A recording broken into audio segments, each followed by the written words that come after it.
Hello, my name is Ray Heron. You're watching Moto NZ, and today I'm riding the biggest bike I have ever ridden.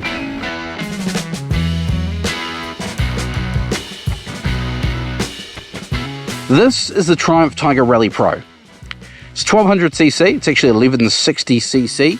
There's 4 bikes in the family, but the ones we really want to pay attention to are the rallies. We've got the Rally Pro and the Rally Explorer. We've got a massive 20-litre fuel tank up front. We've got the top crash bars, the bottom crash bars, we've got the running lights, we've got these beautiful spoked alloy rims. They are tubeless rubber and they come with Metzler Karoo streets on them from factory.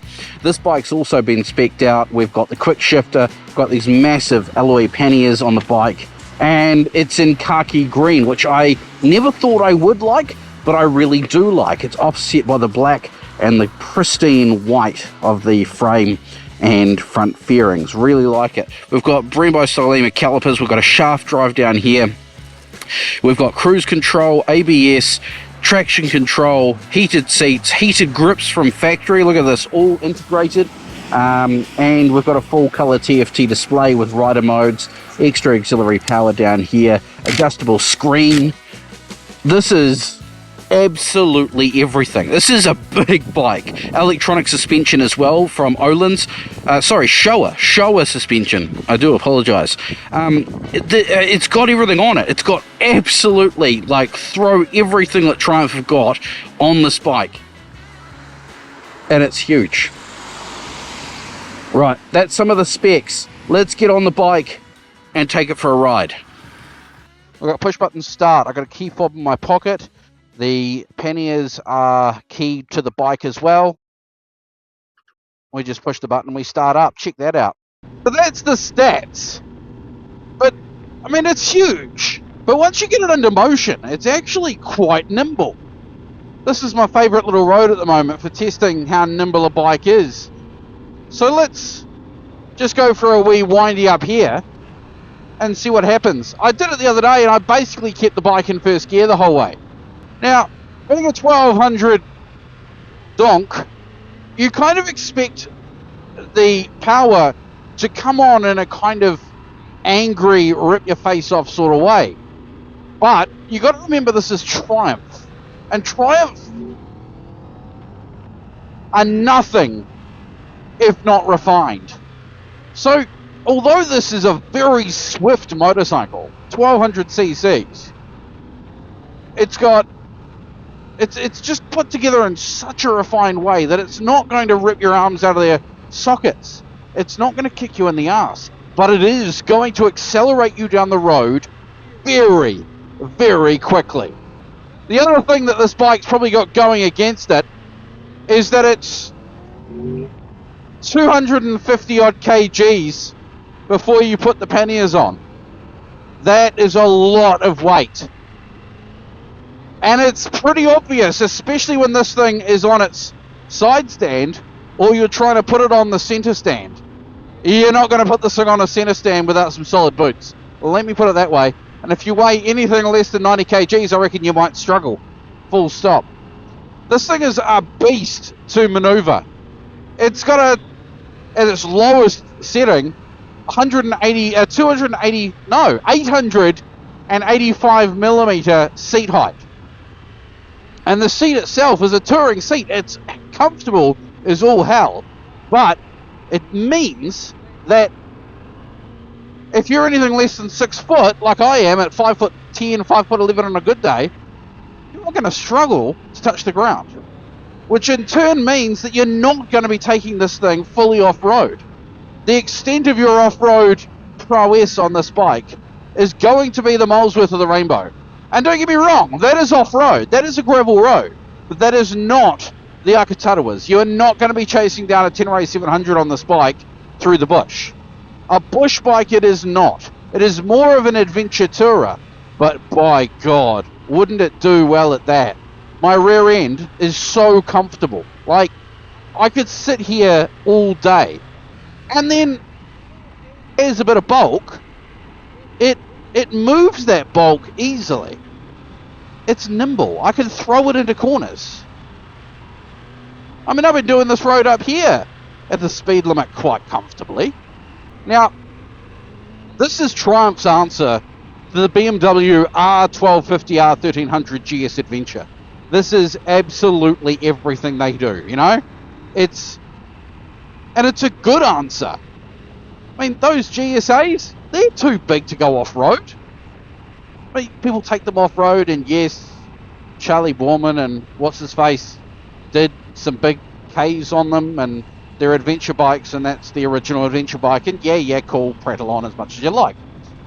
But they are too big. They have got big. I mean, so has this. But it's got big to the point where it can do gravel. It's got rider modes, it's got rally, street, rain, all that stuff. But you're going to be able to ride it the length of the country and be comfortable and not have a sore ass. They call this an adventure bike. I call it more of a adventure tourer. About the only mod con that I think this bike doesn't have that it could have is radar cruise control. I mean, it's only a matter of time until they bring that out too. Ergonomics wise, I've got massive wide bars here. My arms are actually spread, but it's comfortable. The pegs are straight down, the seat is quite high. I am very high. I'm probably another, well, the seat height's about par with the factory seat height on the standard Tenere 700, which I'm quite used to. But the seat itself is wider and more comfortable, much more comfortable. I can go and stand up quite comfortably. I've got heaps to grip onto with my knees. I've got a padded seat bar between my knees, so I can really grip on and command the bike, and I can lean forward and get my head over the front wheel. So there's nothing stopping you taking this off-road apart from the fact that it's heavy. If you can command a motorcycle like this on a wet paddock, then go for it. Adjustable front screen. At the moment, it's hitting me right on the peak in the high setting. Probably a little bit of turbulence. I think I like it in the high setting.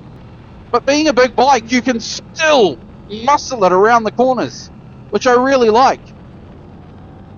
Third gear, traction control's kicking in. Oh, lady walking her dogs, or man, we'll go easy. Cruise control, hit that button. Oh, that button, then that button. Yep, there we go. Cruise control is on, and I can set it to exactly 80 kilometers an hour, which is technically the speed limit out here. Although there are some corners at 35, which is what's coming up. And all that braking was the rear end. The traction control, the ABS was kicking in on me. But it wasn't intrusively kicking in. It was definitely still, there you go, hauling the bike up, something chronic. The quick shifter is really nice on this bike, although a little bit intrusive, because I've used some quick shifters where, like, if I go down to first, slow down a bit, and then wail on the throttle, you'll see the bike bobbing as I change gears. Bob, bob, bob.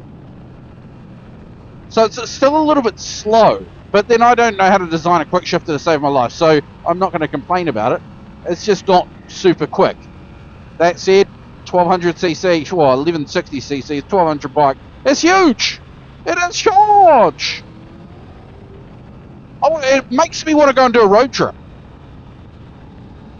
Like, I want to go for a long trip. I want to go and got a 20-litre fuel tank. I mean, oh, hello, little parrot.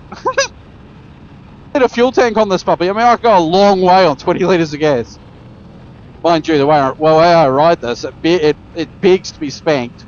So maybe I wouldn't go that far on it. Okay, so I've mentioned how big the bike is. Physically, it is big. It is a tourer, so it's not going to excel at lane splitting. I've also got these massive alloy panniers on the back, which from a practical point of view, I freaking love. I love a pannier. I've already smacked my knee on the left-hand one getting on and off the bike a few times. So there's one reason why maybe I don't like hard panniers. As a commuter, it's kind of annoying. The pillion seat and rack on the back is big enough that you just wouldn't need panniers as a commuter. But then if you're only going Upper Hutt to Wellington, you wouldn't bloody... It is too big for commuting. You could easily do it, but you've got to be prepared to pay the fuel bill. You know, it's going to use way more gas than an MT-07, a 10RA 700, even a 900. You know, it's going to use stink loads in comparison. That's not to say it's a thirsty beast. The way I ride it, it probably is. But you know what I'm saying. That said, very comfortable bike. Got quite a bit of torque low down. It definitely wants me to drop a gear, but it can still pull away. Might need an exhaust. Being an English machine, it's probably quite restricted in the exhaust. You put a nice something on there, and that it really would release the noise of the triple engine. That's something I probably neglected to mention in the specs when I was talking about them. It's a 1160cc liquid cooled triple, which, you know, Triumph are pretty well known for. They've released it, they've had it out, they've honed it, and it is lovely. I think my only gripe about this bike is that it's so big. I love it, but I think it's too big for me. Like, if it was me and the missus and we did road trips regularly, then I would have a reason to buy it. But I think without the road trips or anything like that, I'd have to find another way to justify such a massive bike, and I just spend more time off road now. Don't get me wrong, I freaking love it. This is an awesome bike, absolutely awesome. Being so big, I am so well shielded from the wind. There's no wind up here. There's no wind down here at my knees. I said to my friends, my usual group chat of motorcyclists, I said, you know, I could sell everything in my garage and buy one of these. And they said, why? Why would you? And I said, you know, good point. Why would I? But I really like it. You can be a postman. Just pull off here. Drop the letters in the mailbox. Here we go. And pin it. Does it wheelie? Does it wheelie? Please tell me it wheelies. Alright, that wheel was off the ground, yet I think we've still got some traction control. Mirrors are pretty good, a little bit of vibration in them, but that's more to do with how the handlebars are set up than the engine. The engine itself is pretty well balanced. Am I still in cruise control? No, I'm not. There we go.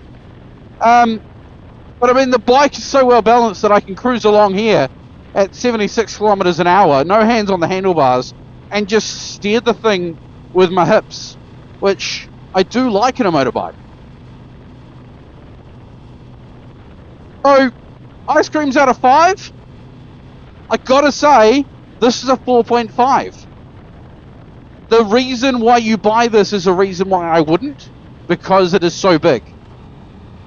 But if that's what you need in a motorcycle, then by all means, don't listen to what I have to say, just get one of these. You won't be disappointed. It is freaking beautiful.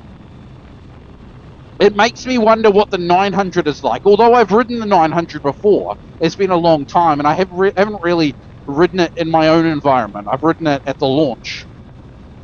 But it makes me wonder, you know, if I'm almost prepared to sell everything for this, would the 900 be better? When I say better, would the 900 be more suited to what I want in a motorcycle? The electronic suspension does a fantastic job, though, of keeping the bike level. Like, yeah, you see a little bit of bobbing up and down when I accelerate or hit the brakes.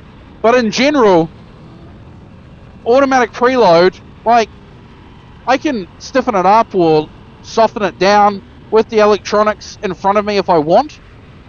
But I've got it in sport mode, and it's still ridiculously comfortable. Tell you what, these panniers are really, really cool. So it's the fob. This is the fob for the bike. If I stick that in there, I can now unlock the panniers. That's cool.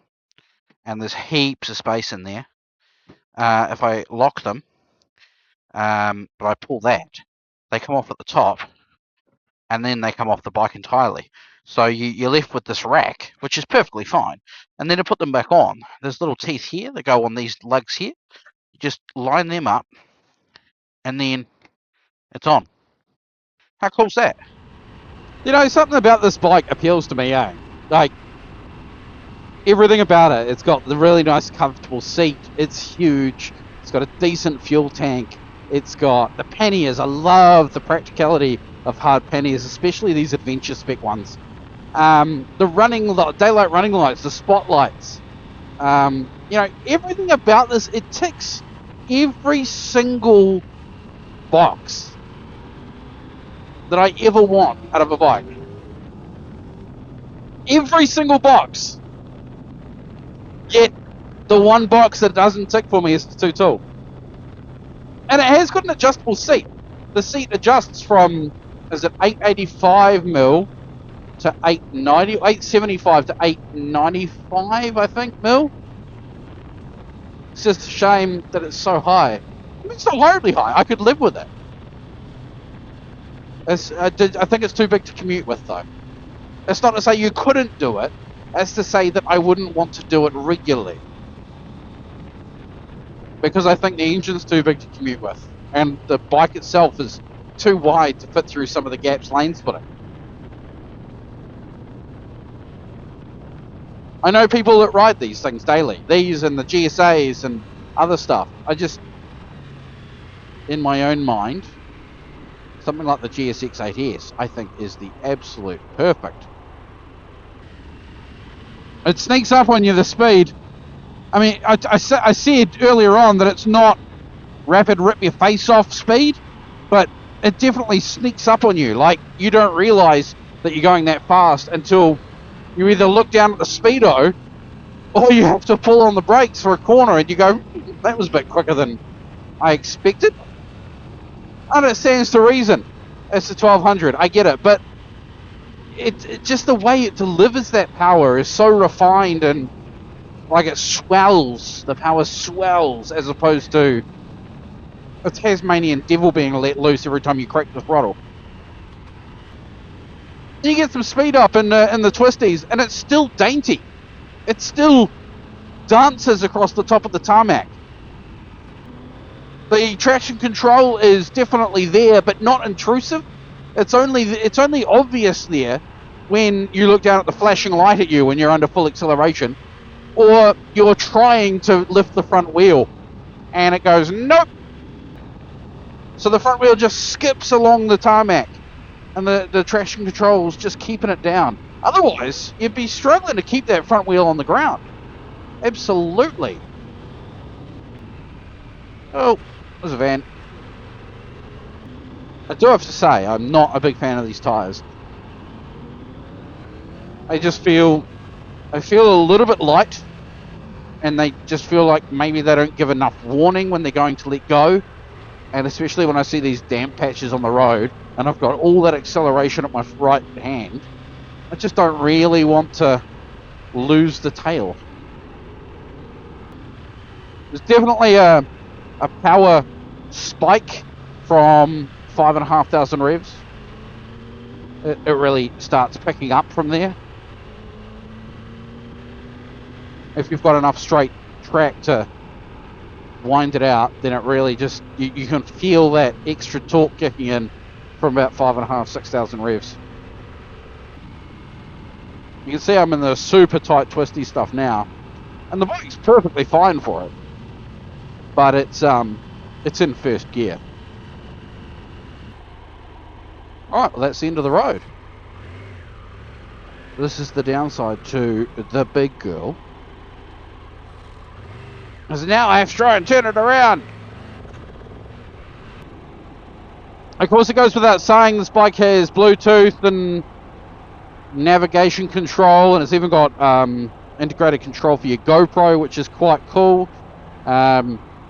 It's all electronic, like everything. I don't think I've come across anything that this bike doesn't have, apart from the ability to pause traffic so I can get out.